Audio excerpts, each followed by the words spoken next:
Farmer Boy. Tin-Peddler. As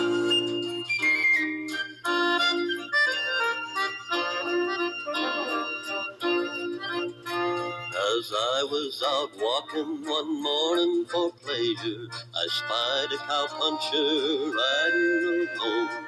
His hat was thrown back and his spurs were jingling, and as he approached he was singing this song. Whoopie-tie-I-O, get along, you little donkeys, it's your misfortune and none of my own. Whoopie-tie-I-O, get along, you little donkeys, you know that Wyoming will be your new home. It's early in the spring. One evening after sunset, Almanzo saw a white horse pulling a large, bright red cart up the road, and he yelled, "The Tin-Peddler's coming! The Tin-Peddler's coming!" Alice ran out of the hen house with her apron full of eggs. Mother and Eliza Jane came to the kitchen door. Royal popped out of the pump house, and the young horses put their heads through the windows of their stalls and whinnied to the big white horse. Nick Brown, the Tin-Peddler, was a jolly fat man who told stories and sang songs. In the springtime, he went driving along all the country roads, bringing news from far and near. His cart was like a little house, swinging on stout leather straps between four high wheels. It had a door on either side, and from its rear a platform slanted upward like a bird's tail, held in place by straps that went to the cart's top. There was a fancy railing all around the top of the cart, and the cart and the platform and the wheels were all painted bright red, with beautiful scrolls painted bright yellow. High in front rode Nick Brown, on a red seat above the rump of the sturdy white horse. Almanzo and Alice and Royal and even Eliza Jane were waiting when the cart stopped by the kitchen porch, and Mother was smiling in the doorway. "How do you do, Mr. Brown?" she called. "Put up your horse and come right in. Supper's almost ready." And Father called from the barn, "Drive into the buggy house, Nick. There's plenty of room." Almanzo unhitched the sleek big horse and led him to water, then put him in a stall and gave him a double feed of oats and plenty of hay. Mr. Brown carefully curry-combed and brushed him and rubbed him down with clean cloths. He was a good horseman. After that, he looked at all the stock and gave his opinion of it. He admired Star and Bright and praised Father's colts. "You ought to get a good price for those coming 4-year-olds," he said to Father. "Over by Saranac, the New York buyers are looking for driving horses. One of them paid $200 apiece last week for a team not a mite better than these."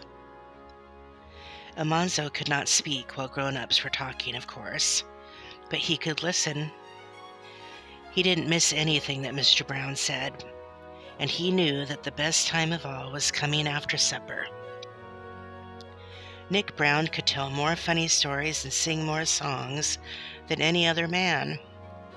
He said so himself, and it was true. "Yes, sir," he said.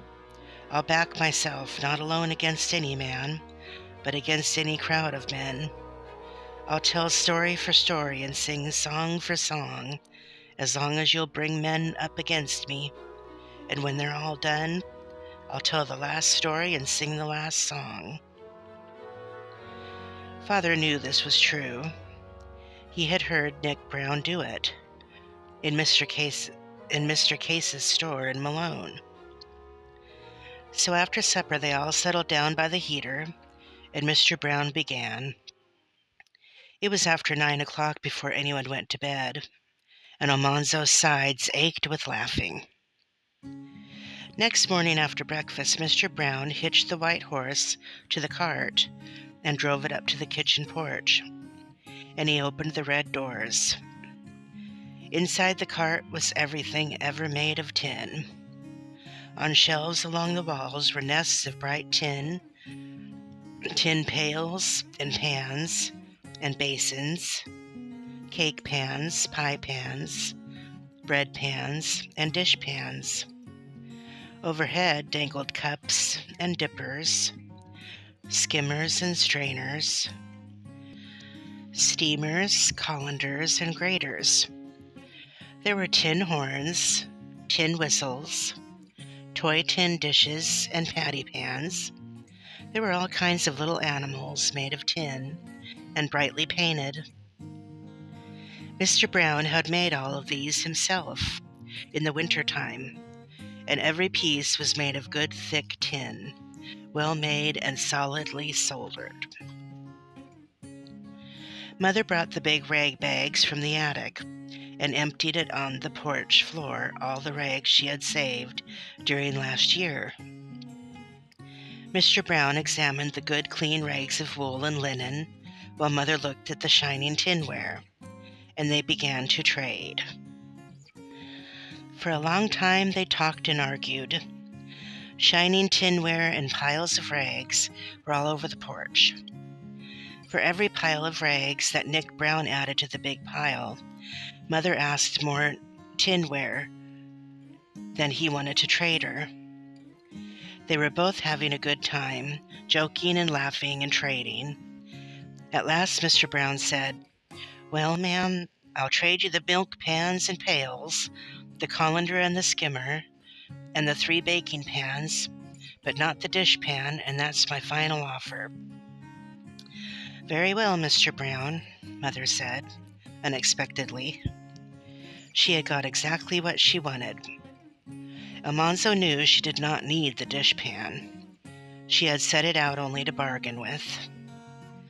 Mr. Brown knew that, too. He looked surprised, and he looked respectfully at Mother. Mother was a good, shrewd trader. She had bested Mr. Brown, but he was satisfied, too, because he had got plenty of good rags for his tinware. He gathered up the rags and tied them into a bale, and heaved the bale onto the slanting platform behind his cart. The platform and the railing around the top of the cart were made to hold the rags he took in trade. Then Mr. Brown rubbed his hands together and looked around smiling. "Well now," he said, "I wonder what these young folks would like." He gave Eliza Jane 6 little diamond-shaped patty pans to bake little cakes in, and he gave Alice 6 heart-shaped ones, and he gave Almanzo a tin horn. They all said, "Thank you, Mr. Brown."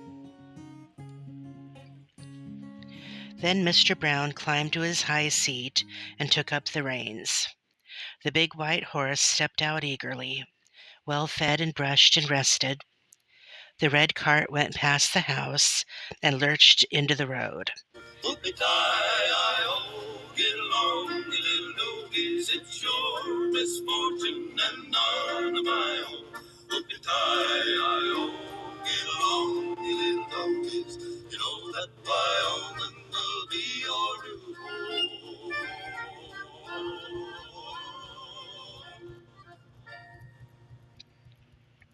Mother had her tinware for that year, and Almanzo had his loud squawking horn, and Nick Brown rode whistling away between the green trees and the fields. Until he came again next spring, they would remember his news and laugh at his jokes, and behind the horses in the field, Almanzo would whistle the songs he had sung. Whoopie-tie-I-O, get along, you little doggies, it's your misfortune and none of my own. Whoopie-tie-I-O,